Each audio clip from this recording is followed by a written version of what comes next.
Assalamualaikum semua, gimana kabarnya? Semoga sehat ya, dan tetap jaga protokol kesehatan. Nah, kalau yang sudah nonton video sebelumnya, itu bisa dilanjut di video yang ini, tapi kalau yang belum silakan tonton video yang sebelumnya, karena di situ adalah video yang langkah yang paling awal gitu. Nah, sekarang saya akan membagikan cara gimana sih caranya untuk membuat meal plan. Nah, yang namanya meal plan itu kan berarti rencana makan. Jadi sebelum kita makan, bahkan sebelum kita masak, kita rencanakan terlebih dahulu. Nah, di sini yang harus diperhatikan adalah alat. Itu timbangan makanan itu bukan kalau bisa ya, harusnya diusahakan ya, paling juga 30 ribuan dapat kok katanya sih. Saya belum pernah beli yang di sana di Indonesia karena saya sekarang ada di Taiwan. Nah, karena dari situ kita baru bisa mengetahui jumlah makanan yang akan kita makan seperti itu. Kalau misalnya kita kira-kira, ya kalau kira-kiranya pas, kadang kan kalau nggak lebih kurang, kalau lebih kita jadi gemuk, hingga mana bisa kurus. Nah, kalau misalnya kekurangan, kita nggak bagus, jadinya kurang nutrisi seperti itu. Nah, di sini kebanyakan pada bingung gitu. Nah, gimana caranya untuk mengatur makan? Itu sebenarnya gampang banget, tinggal hari ini kan ini tanggal 6 ya, lupa. Misalnya gini, misalnya hari ini tanggal 6, terus kita tinggal klik bagian tanggal dan pilih tanggal untuk besok. Nah, disesuaikan aja di rumah adanya apa gitu. Nah, di GGL sendiri itu hanya perlu diperhatikan cara memasak saja. Sebenarnya sih bukan pantang, tapi lebih ke berpengaruh di hasil gitu. Nah, misalnya nih pagi biasanya makannya apa gitu, yang mungkin yang dulu biasanya makan nasi sama gorengan mungkin sekarang mau dirubah gitu. Misalnya biasanya makan nasi uduk sama gorengan tempe misalnya, ya udah nasinya kita bikin nasi putih, terus tempenya mau ditumis bisa, atau mau digoreng tapi minyaknya sedikit juga kan bisa gitu, terus ditambah sambal atau bumbu yang lain biar rasanya masih ada. Nanti gegel sendiri itu nggak disarankan untuk makan rebusan ya, tetap harus ada rasanya gitu. Makanya untuk penyedap bumbu dan garam itu boleh banget gitu, asalkan bukan bumbu yang botolan, itu biasanya mengandung gula seperti itu. Jadi karena di gegel itu yang harus diperhatikan itu sebenarnya adalah gula atau sesuatu yang manis, termasuk buah itu di awal kalau bisa ya dihindari dulu, atau kalau misalnya mau makan buah itu disesuaikan dengan kebutuhan gula setiap hari gitu. Terus kedua itu adalah tepung-tepungan. Kenapa? Karena tepung-tepungan itu nggak sehat untuk usus. Jadi bukan hanya tepung tapi segala produk turunannya kayak roti, kue dan lain-lain gitu. Terus gorengan yang dimaksud itu misalnya kayak gorengan yang benar-benar digoreng sampai kerendam minyak gitu. Tapi kalau untuk menumis itu minyak masih dibolehkan, bahkan dianjurkan gitu, biar rasa masakannya itu nggak hambar seperti itu. Terus juga manis, tepung, terus minyak. Oh, makanan prosesan yang dimaksud itu makanan yang udah diproduksi oleh pabrik, jadi nggak alami lagi. Nah, karena di GGL ini disarankan banget untuk makan makanan yang masih alami, masih utuh, seperti misalnya kalau ayam ya ayam yang masih utuh gitu, belum dibikin nugget dan lain-lain gitu. Untuk nasi itu aman banget, kita tinggal sesuaikan dengan kebutuhan karbo kita setiap harinya gitu. Nah, kita kasih contoh misalnya sarapan. Saya kasih contoh yang gampang-gampang saja ya. Misalnya nih makan telur. Nah, telurnya sendiri itu terserah misalnya mau direbus, berarti masukkan telur utuh ya. Di sini misalnya mau ditimbang untuk telur itu boleh, misalnya mau dikasih masukkan jumbo ekstra besar atau besar, dikira-kira saja berapa besar telurnya. Tapi kalau untuk yang lebih bagus mungkin ditimbang ya. Misalnya nih telur itu kan rata-rata 50 gram misalnya. Kalau misalnya pas telurnya ditimbang kok lebih atau kurang, ya masukkan aja angka angka yang tertera di timbangan itu, kan kita ini masih mengira-ngira gitu. Jadi bahannya belum ditimbang, jadi kita tentukan dulu angkanya, kalau sudah pas baru bahannya kita timbang dan kita masak seperti itu. Terus telur, terus misalnya pagi makan apa, biasanya misalnya makannya nasi, atau nasinya nanti digoreng sama telurnya juga bisa. Nasi putih misalnya 100 gram. Nah misalnya ada telur ada nasi, kita bisa goreng juga kan, dengan misalnya 1 sendok makan minyak, 1 minyak. Nah untuk minyak sendiri sebenarnya mau minyak nabati, minyak wijen, minyak kelapa itu kurang lebih kok kalorinya. Kalau misalnya yang cari minyak misalnya Bimoli atau yang ada mereknya gitu nggak ketemu, pakai aja minyak nabati, itu kurang lebih kok 1 sendok makan misalnya ya. Nah ini kan sudah bisa dijadikan nasi goreng gitu kan pagi-pagi gitu. Tapi untuk nasi di pagi hari itu sebenarnya nggak begitu disarankan, kecuali kalau habis olahraga pagi gitu. Kenapa?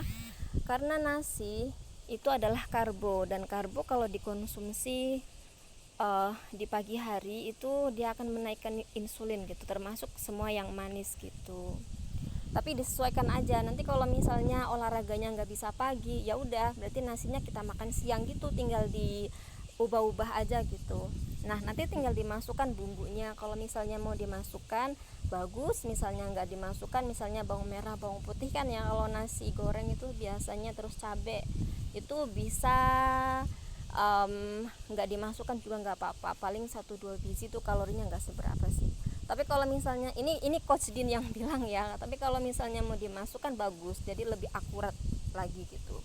Terus misalnya mau pakai sayur ya, misalnya apa, kubis misalnya ya, nasi goreng tuh biasanya pakai lalapan kubis atau timun, kita pakai timun misalnya.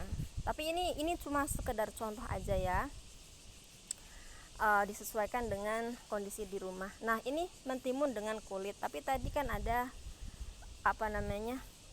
pilihannya mentimun. Kalau misalnya kulitnya nggak dimakan ya masukin aja mentimun tanpa kulit gitu, atau dikupas gitu. Terus misalnya mentimunnya 100 gram. Nah ini misalnya olahraganya nggak pagi, ya udah nasi gorengnya dimakan siang aja, terus nanti pagi misalnya makan telur atau dada ayam gitu yang bersifat protein gitu. Nah udah, sarapan pagi sudah siap, dan kita lihat nah kalorinya dia akan naik ya kan, menjadi 338 gitu. Kenapa? Karena setiap makanan itu mengandung kalori kecuali air putih. Jadi semua makanan dan minuman, apalagi itu minuman botolannya, itu kalorinya sangat tinggi. Terus misalnya makan siang. Nah makan siang misalnya kita mau makan sayurnya, misalnya kita ambil dari buncis,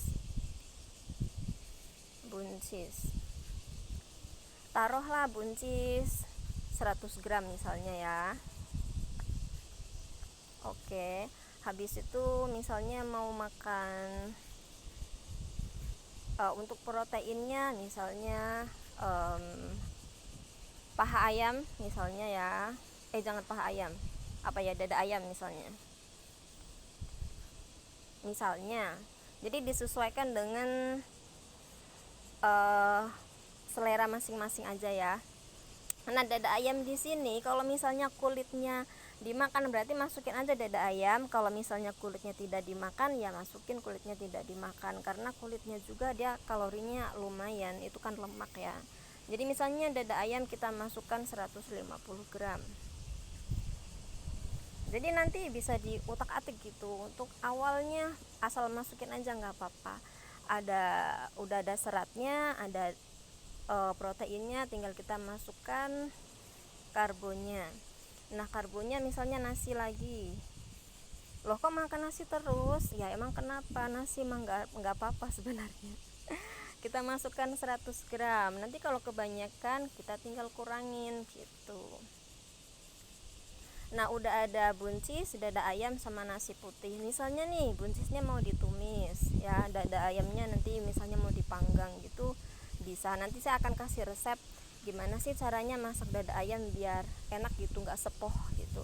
Nah, kalau mau menumis berarti dikasih minyak lagi ya, minyak. Oh, minyak apa tuh tadi? Tuna. Bentar, minyak. Salah. 1 sendok makan lagi. Oke, habis itu kan sudah tinggal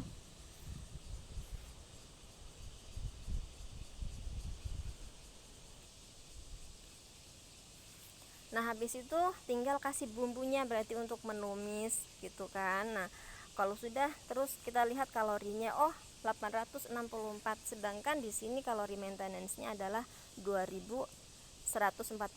Berarti kita disarankan makan di 2145 dikurangin 500 atau 600, berarti 1500-an ya. Nah, di sini masih 864 tuh masih jauh banget gitu. Terus kita masukkan makan malam. Makan malam kita pakai apa lagi? Ya, mungkin nasi lagi ya. Nasi putih 100 gram. 1000. Terus misalnya kita makan ikan patin misalnya ya, malamnya ikan. Kalau ada, kalau misalnya nggak ada ya udah seadanya aja, nggak apa-apa. Ikan patin misalnya 100 gram. Oke. Terus jadi ini disesuaikan dengan kalori masing-masing ya. Terus ikannya mungkin kan mau digoreng ya. Jadi gorengnya minyaknya sedikit, atau mau dipanggang, ikannya dipanggang aja kali ya, biar nggak semua berminyak gitu ya. Kan siang udah makan goreng tuh, berarti malamnya kita makan yang lain. Bentar ya, sorry.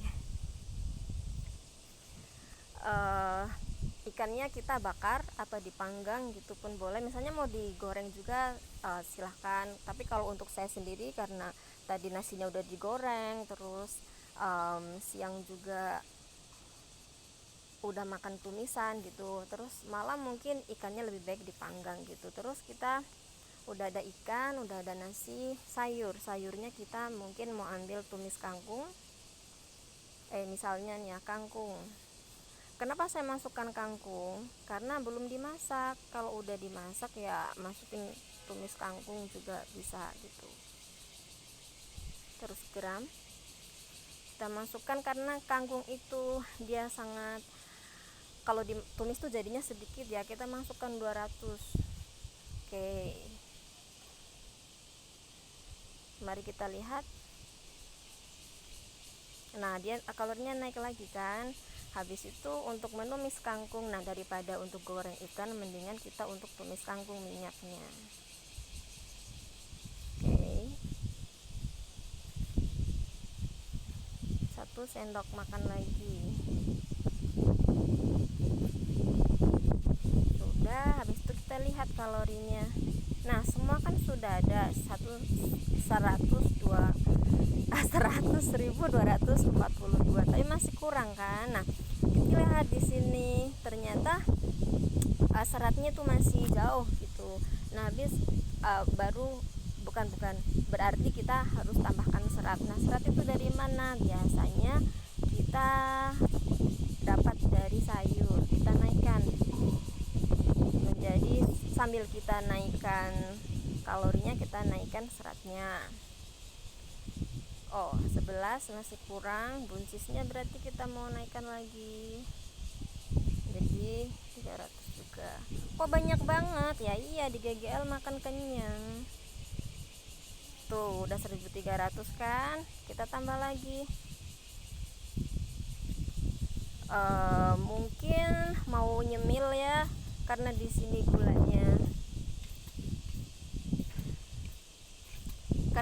gulanya masih rendah banget, jadi kita bisa makan buah. Misalnya nih kita makan pepaya. pepaya. Misalnya ya, kita masukkan 100 gram.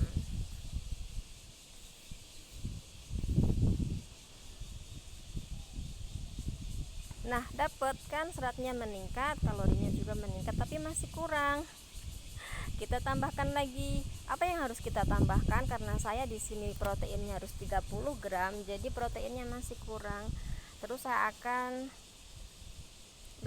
akan menambahkan lagi dada ayamnya.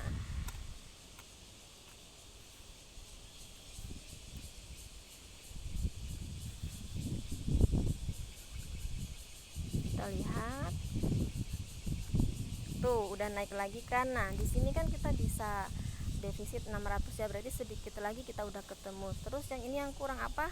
Karbonya kita mau tambah. Mungkin di nasi putih siang ya.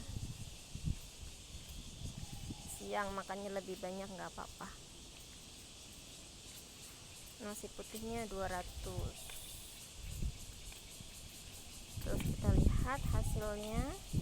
Nah, udah ketemu tuh kan. Nah, untuk ngepasin makro dan lain-lain akan saya jelaskan di video selanjutnya. Jadi untuk yang mau mengikuti pola diet ini silahkan subscribe biar ada notifikasi nantinya. Dan kalau misalnya ada pertanyaan silahkan tinggalkan komen, insya Allah saya akan jawab. Misalnya saya nggak bisa jawab, saya akan tanya kepada Coach Din, nah selaku pelatih kita ya, coach kita. Nah, dan bantu kasih tahu misalnya video ini kalian suka, klik tombol like, misalnya nggak suka klik tombol dislike, nggak apa-apa, yang penting ambil ambil pelajaran atau ilmu sedikit sekelumit yang saya punya ini, semoga bermanfaat.